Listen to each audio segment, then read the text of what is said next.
India is preparing for a major diplomatic move at the United Nations Security Council to push for discussion on cross-border terrorism. This amid United Nations Security Council's closed-door meeting on India-Pakistan tensions. India seeks to focus on Pakistan-sponsored outfits operating in Jammu and Kashmir on the back of the Pahalgam terror attack that claimed 26 lives on April 22nd. Russian President Vladimir Putin has backed Prime Minister Narendra Modi in its fight against terrorism. With this, India has support of the 4 out of 5 permanent members of the United Nations Security Council, which included the US, UK, France, Russia, excluding China. These permanent members of the Council can use their veto powers. India's diplomatic pitch builds on its long-standing stance that terror groups like Lashkar-e-Taiba and Jaish-e-Mohammed enjoy patronage from Pakistan's military intelligence establishment. The UNSC discussion, if tabled, is expected to highlight the growing frequency and sophistication of cross-border attacks such as the Pahalgam terror attack.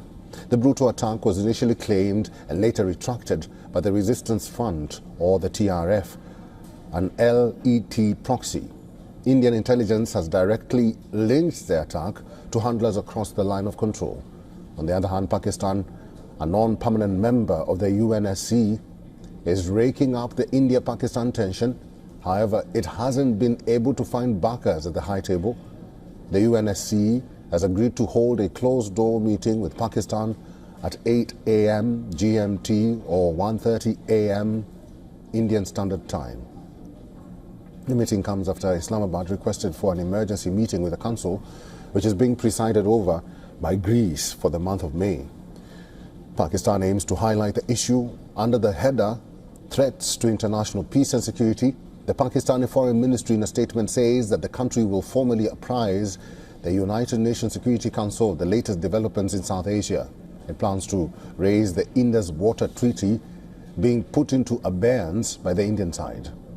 India's former ambassador to the United Nations, Syed Akbaruddin, who was the Indian ambassador to the United Nations when the last such closed-door meeting happened in 2019, says from his experience that no significant outcome is expected from the informal closed-door consultation. Speaking to WION, he says, and I quote, "Pakistan's initiative is a public diplomacy effort aimed at shaping perceptions rather than advancing negotiations."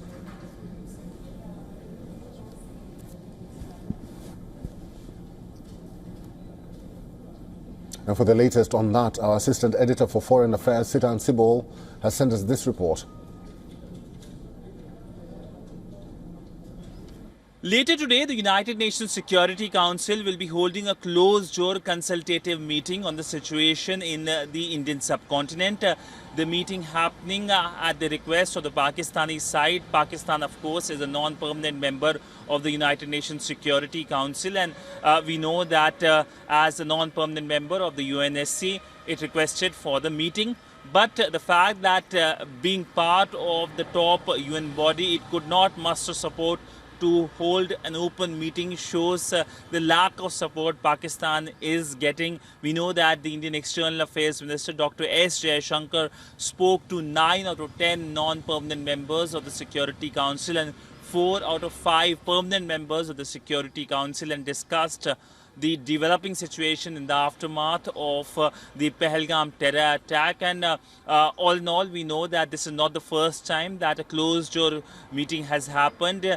After India removed the special status for the erstwhile state of Jammu and Kashmir in 2019, at that time there was a closed-door meeting at the initiative of the Chinese, but nothing constructive or concrete happened after that meeting. Even a statement wasn't released. With video journalist Neeraj Patel, Sitan Sibol for WION in New Delhi.